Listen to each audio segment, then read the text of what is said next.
Well. Morning, ladies and gentlemen. It is Sunday, March 12th. Got the little Sumatra mandolin going on here. Going to do a little recap of the week a little bit. We're going to talk property preservation this morning. Some interesting developments. Morning, everybody. Interesting developments over the last 48 hours since I put the last podcast out. In respect to the Wells Fargo back charging. It seems Assurant Field Asset Services has got on the beat you up bandwagon to steal your money. Let me see here. I do believe we discussed the chargeback deal and the phrasing and the terminology there the other day. I got an email. I'm trying to find an email. I think this is it right here. I'm not going to say these people's name. I told them I would keep them out of it. But I'm going to read their comment, their statement. I'll leave their names out of it.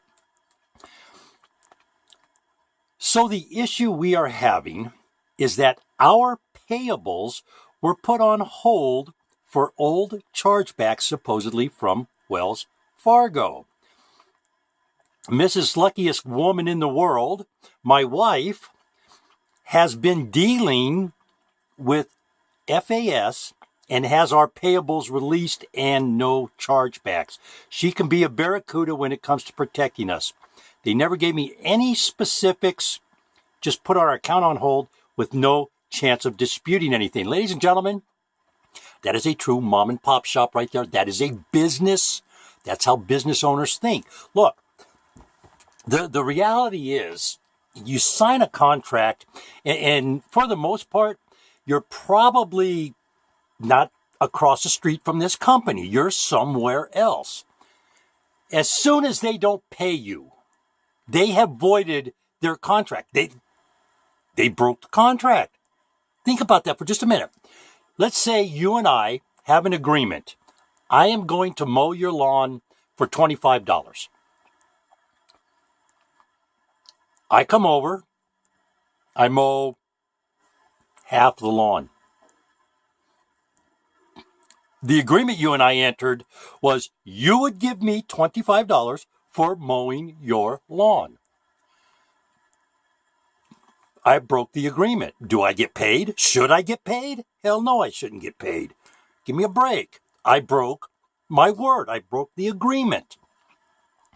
When you get into a court of law over contractual disputes, whoever breaks the agreement, they're the ones that void the contract. So let me ask you this. Let's pick on field assets or Assurant Field Asset Services today. They're the topic of this particular mess going on with Wells Fargo. And we already know Wells Fargo isn't doing this. We already know HUD has paid the contracts and the services that NFR and MCS are back charging people on. So that's an illegal back charge. That is stealing your money. There's no ifs, ands, or buts about it. They are stealing your money. It becomes a RICO violation, a federal act, because they're using electronic means to cross a state line to do it. When that law was written, this is how old the RICO Act is, ladies and gentlemen. When that law was written, we didn't even know what a computer was. The human population, the human society, the world did not have internet. This isn't a new law. This is something that's been around to fight mob activity.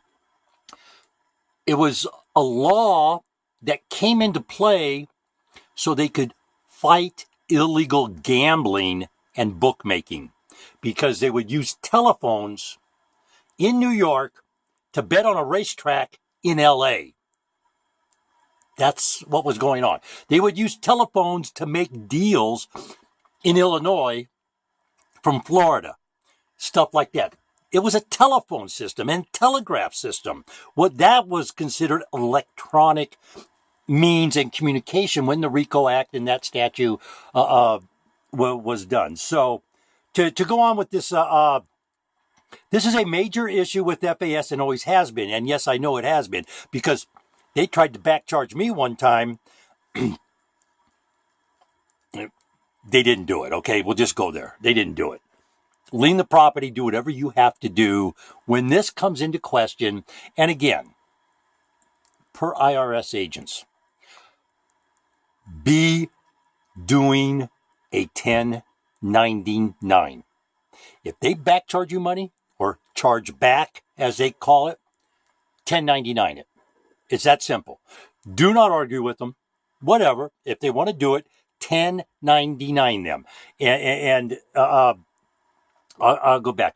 I'm pretty sure the MSA has a clause in it saying that they can charge back. Of course, there's a clause saying they can charge back. There's a clause. That doesn't mean it's legal. Which means they have you over a barrel if you sign the generic MSA. And I asked this guy for the MSA so I could study it a little bit and have a little more information. Hopefully, in the next podcast, Preservation Thursdays, I'll have that information and I'll be able to explain that a little better. But I know they have recently decreased prices in some area, which is also in violation of the MSA.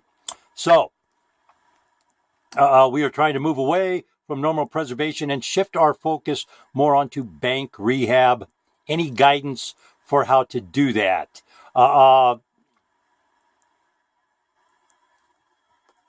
Look into iFast. It's an organization, and my interview with them is coming up here this week. I'm going to be interviewing chairman of the board or the board of directors chairman. I will be interviewing him, and I'll have a lot more information on that for you, ladies and gentlemen. But my recommendation is there is a new game in town. On the surface right now, it looks very promising. I sincerely hope it is, and it's not. And again, this isn't labor trying to organize into a union type activity. The reality was that's kind of what the NPPG was going to be. It was going to unite labor, get everybody together and say, hey, look, we're going to take a stand against this. That's kind of union type activity. My humble opinion, this industry needs a union right now.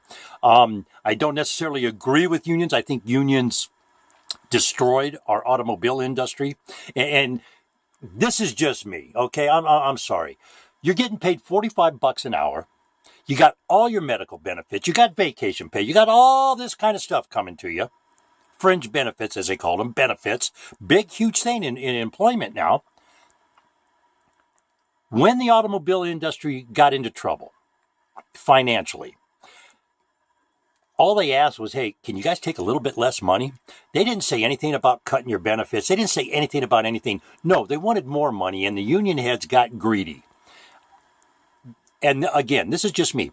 If I have 10,000 employees making a product for me, and I go out to them and I say, hey, guys, here's my situation. The numbers right now are not crunching good. Can we talk? I'll keep all this on the table for you, but I need you to back off the $45 an hour. Can you go $35 an hour? Help the company. I'll keep every one of you employed. Doesn't that make sense? I could be wrong, but at $40 an hour, what is that? $1,600. Let me see. $10 an hour is $400, so that'd be $1,600 a week. So let's take you can't make it on $1,200 a week, plus all the insurance benefits for your family, plus your vacation pay. So in that respect, I thought the union really hurt not just the industry, but it hurt the employee. But that's kind of neither here nor there. The MPPG, that's kind of the direction they were going to go. And as we know, Thomas Clark tried to make it his own personal resource so he could run an order mill out of Safeguard. And I got a feeling that sneaky little prick Robert Klein was behind it. I really do. But IFAS doesn't seem to appear to be that way. It appears to have management and labor involved, unlike Eric Miller and NAMFS, who claims we will never bring labor to the table. We all saw how they abused Brett Douglas. I mean, Brett Douglas spends $50,000 a year with an organization only to get made look like an idiot in an interview when Eric Miller interviewed the Huffington Post. And Eric Miller made it look like labor was the ill of the industry, and it was all labor's fault, that every criminal activity going on in the industry was on labor, and it's not. We all know that. We all know 90% of the members of NAMFS are criminals. They're stealing from everybody. Assurant Field Asset Services ain't no different.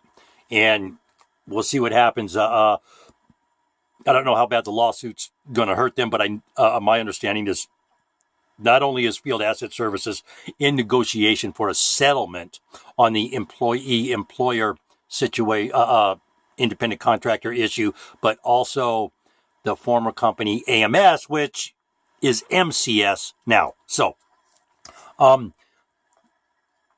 that's what's going on with that situation. And again, if you have if you're getting these chargebacks, file a 1099 on them. Simple as that. Come tax time, keep your records, and file a 1099 on them. Now, in regards to the lawsuits, I just got asked for records from 2008, 9, 10, 11, and 12 for the lawsuit. Keep your records.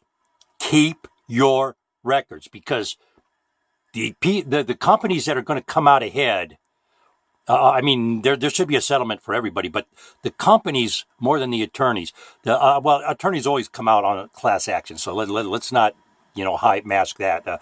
But the companies that kept good records, and I said this 7 years ago, back in 2010, I was like, keep records, keep records. I talked to people that, as soon as we get paid, we throw it away. What are you, crazy? You don't throw. But that's what they did. Anyways, that's the situation on there. My next segment here, I'm going to take a pause for a minute. I have to use the boys when we get more coffee.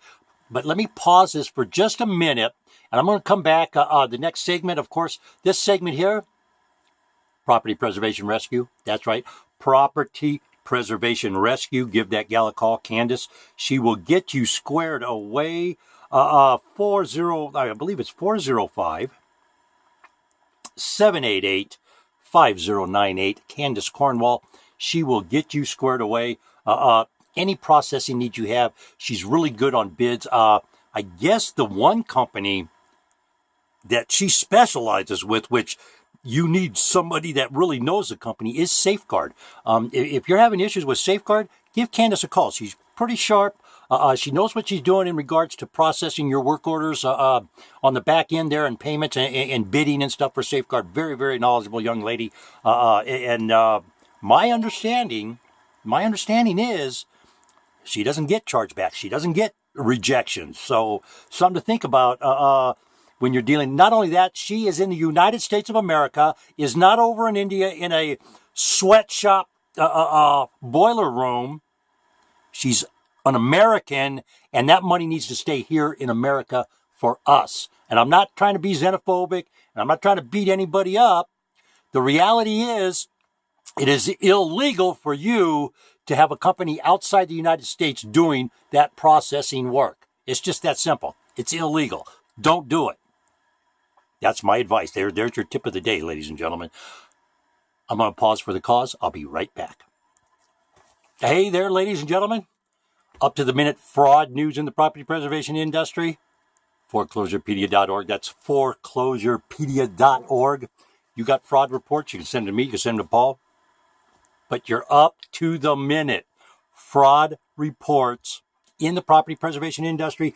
Get over there to foreclosurepedia.org. The next segment, Griffin Security Services. They do risk assessment, risk management for your company. Give them a call if you have questions on your website security, etc. Again, that is griffinsecurity.com, I believe it is. I could be wrong, but hang on just a minute here and let me pull something up here. I believe Scooby Dooby Doo ba dooby dooby ba ba ba ba da da da da da da doo doo boopy doo ba da da da ba ba ba da ba da ba da ba da ba da da da da da. Griffin Security Services at the Gmail, ladies and gentlemen. Griffin Security Services, GRIFFIN Security Services at gmail.com. Give Ray a jingle if you need some advice or you need somebody to look and do a little risk assessment on your website and for your company. The guy is really, really good. He's got about 17 years experience. But let's talk about the little SSL thing right now. The big deal right now going on in property preservation, and of course it's with NAMFS members, is every single day there's another member of that organization being added to a list of unsecure websites. Why is that important? Why is it important? That little SSL with the padlock on it, that's what that stands for is Secure Sockets Layer. Does it prevent hacking your website or their website? No, it does not. What it does do, though, it protects what it does. It encrypts communication is what it does. And it encrypts that communication between the user and the website, the server. And that is important because of what they call third-party people stealing your communication or eavesdropping, which is what that's kind of what was going on with Donald Trump. That's how they're going to get around everything. Oh, we didn't wiretap. We were eavesdropping. Yeah, right. You watch. That's kind of how they're going to try to twist that. But what it is, we keep seeing MCS has just recently been added another problem that they're facing to an unsecure website. And why is that important for you? The property preservation guy, the little grunt in out there in, say, the middle of Wyoming or Kansas or wherever you might be located, it's important because inside your computer or inside the website you're in is a ton of information. If you're putting your information into a website, they can steal it if it's not secure. That it's not encrypted, so they can come grab it, bam, just like that, snatch it out of the air, and then use it for bad reasons, for identity theft, whatever they want to do, they can use it. So if that website is not protected in that regard to the third-party eavesdropping on the communications, do you have your employees' personal information in your computer? Do you have are you putting codes in? Are you putting your password in?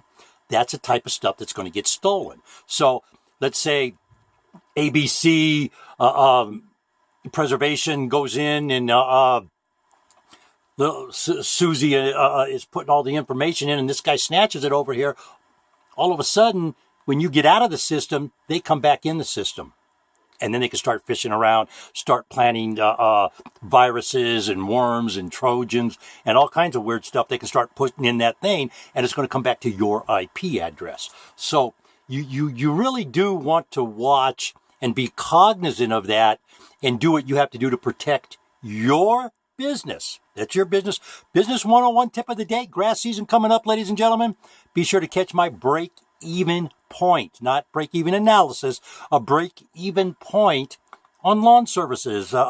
It's a great video. I just posted it on LinkedIn this morning. Also, it's on my website, alladayllc.com. There it is right in the back, alladayllc.com, ladies and gentlemen.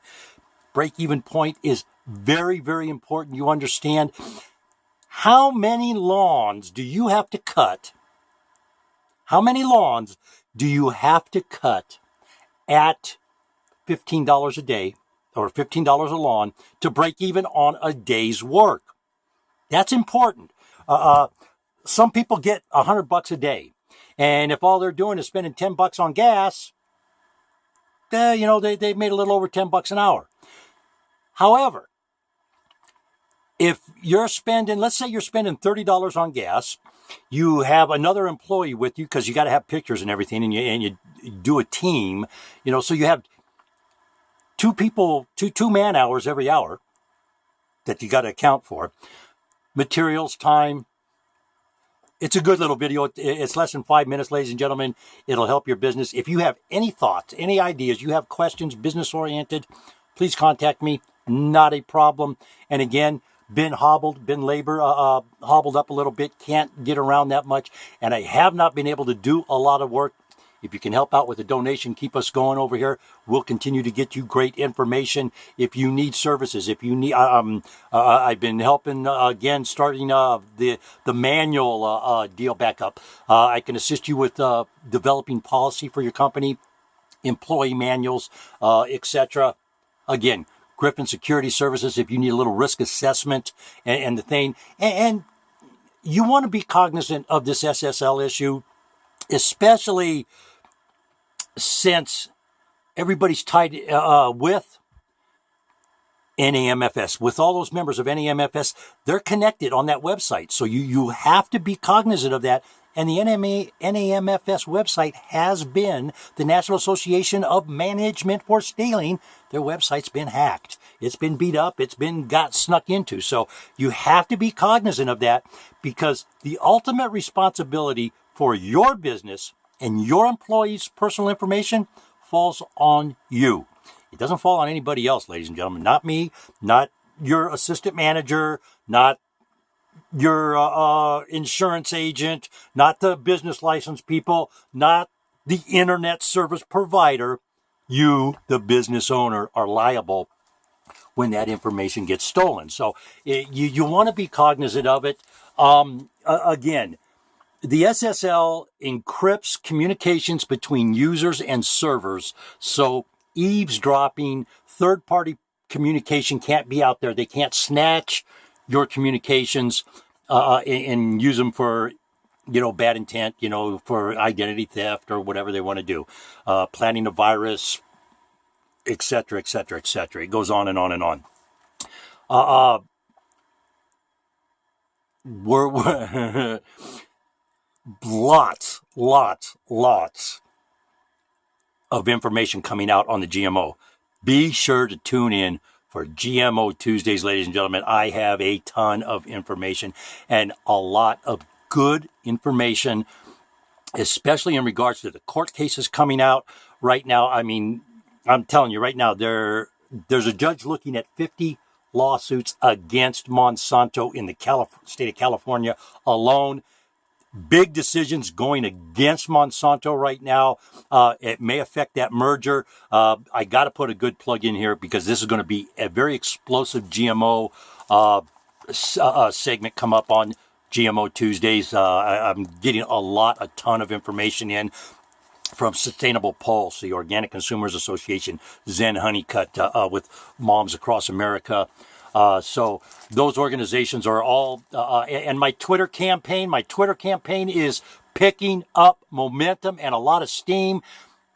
Friend me on Twitter, follow me, whatever. I will introduce you to our president, and we will ask that all important question of Mr. Trump and his new EPA chief.